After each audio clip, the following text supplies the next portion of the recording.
참예수님, 사순제 2주일입니다. 우리가 이제 매년 사순제 2주일마다 주님의 거룩한 변모 사건을 이제 복음으로 듣게 돼요.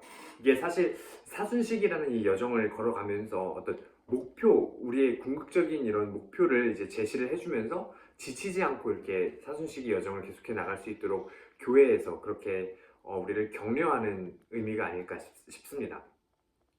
그래서 이 사순의 여정 끝에 이제 주님의 영광이 우리를 기다리고 있으니 지치지 말고 이 여정을 함께 해나가라, 그런 의미가 내포되어 있는 거예요. 근데 오늘 이제 독서와 복음을 이렇게 묵상을 하면서 이 독서, 1독서, 2독서 그리고 복음을 하나로 관통할 수 있는 키워드가 뭘까 한번 생각을 해봤습니다. 바로 정체성이라는 표현으로 하나로 이제 묶어보고 싶어요. 먼저 이 제1독서를 보면 아브라함이 하느님과 계약을 맺는 장면이 나옵니다. 근데 이 계약을 통해서 아브라함은 아브라함이라는 이름으로 바뀌게 돼요. 이게 단순히 이름이 바뀌었다 이런 의미가 아니라 아브라함이라는 이름으로 바뀌게 되면서 많은 이들의 아버지, 모든 것의 아버지라는 그런 뜻을 갖게 되죠. 그러면서 이 정체성이 바뀌게 되는 겁니다. 아브라함이라는 한 개인에서 이제 하느님의 계획 안에서 하느님의 도구로 사용되는 그러한 사람이 되는 거죠. 하느님의 사람이 되는 것을 의미를 합니다. 그러면 이 장면을 이렇게 바라보면서 우리는 어떤지, 우리의 정체성은 어떤지 돌아볼 수 있었으면 좋겠어요. 우리가 그리스도를 알게 되면서 세례를 통해서 그리스도와 계약을 맺은 거죠, 어떻게 보면. 그래서 이 계약을 통해서 나의 정체성은 어떻게 변했는지, 아니면 내가 그 정체성을 어떻게 잘 수행해 나가고 있는지, 어떻게 내 정체성을 잘 드러내고 있는지를 바라볼 필요가 있는 거죠. 이게 아브라함이 아브라함으로 바뀌었다면 우리가 그리스도인이라는 이 타이틀을 가졌을 때 나의 모습은, 나의 행동은, 나의 정체성은 어떠한 모습인지 돌아볼 수 있었으면 좋겠습니다. 우리가 이렇게 그리스도와 계약을 맺게 되는, 이 세례를 받게 되는 그런 경위에는 참 다양한 어떤 다양한 이유들, 다양한 계기, 다양한 경위들이 있었을 거예요. 근데 그 어떠한 이유에서 우리가 그리스도를 알게 됐고 어떻게 그리스도를 알게 되었는지도 중요하지만, 그것보다 그리스도를 알게 된 이후에 내가 어떻게 바뀌는지가 더 중요한 부분이지 않을까 싶어요.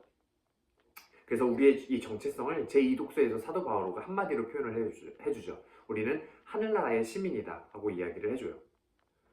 다시 말해서 우리는 하느님 백성이라는 거예요. 하느님의 사람들이라는 거죠. 그러면 그거에 걸맞게, 그 타이틀에 걸맞게 우리가 살아가고 있는지 이렇게 돌아볼 필요가 있어요.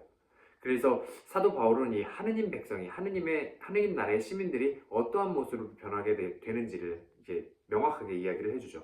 그분의 영광스러운 모습처럼 우리도 변화시키실 것입니다 하고 고백을 해요. 그래서 그 모습이 어떤 모습인지를 예수님께서 오늘 복음에서 제대로 보여주시죠. 당신의 진정한 정체성을 베드로와 야고보와 요한에게 이렇게 드러내시는 거예요.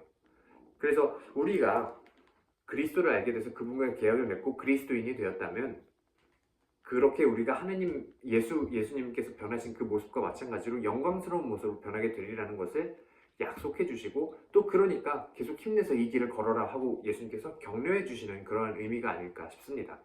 그런데 여기에서 우리가 놓치지 말아야 될 것은 예수님이 모세와 엘리야와 어떤 이야기를 했는지를 바라보는 거예요.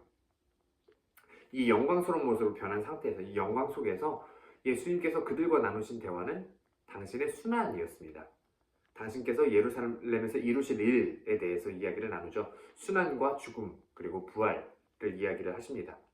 그 말은 그분을 따르는 길에 있어서, 그분처럼 영광스럽게 되는 길에 있어서 그것만을 취사 선택해서 내가 가지는 것이 아니라 그 모든 과정을, 모든 여정을 함께 따라야 한다는 것을 암시해주는 그런 이 장면이 아닐까 싶습니다. 영광 속에서 순환을 이야기한다는 것, 그 영광 속에는 순환과 이제 고통이 함께 담겨져 있다는 것, 그리고 죽음이 함께 담겨져 있다는 것을 우리는 잊어서는 안 될 겁니다. 그래서 이 여정이, 이 그리스도인으로서의 여정이 쉽지만은 않을 거예요. 뭐 자기를 버리는 일이 필요할 거고요. 그리고 어떤 절제와 뉘우침도 필요할 거고요. 고통도 필요하고요.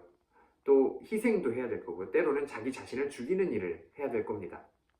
그런데 이렇게 힘든 일을 왜 걸어가느냐? 우리에게 그 영광이 보장되어 있기 때문이죠. 그래서 이 사순식이 이제 2주니까 사실 이제 막 시작한 거와 마찬가지죠. 이 길을 이제 시작을 하면서 그분의 영광을 생각하면서 우리가 받게 될 상급을 생각하면서 이게 기쁜 마음으로 힘들지만 희망을 품은 마음으로 이렇게 기쁘게 걸어가셨으면 좋겠습니다. 아멘.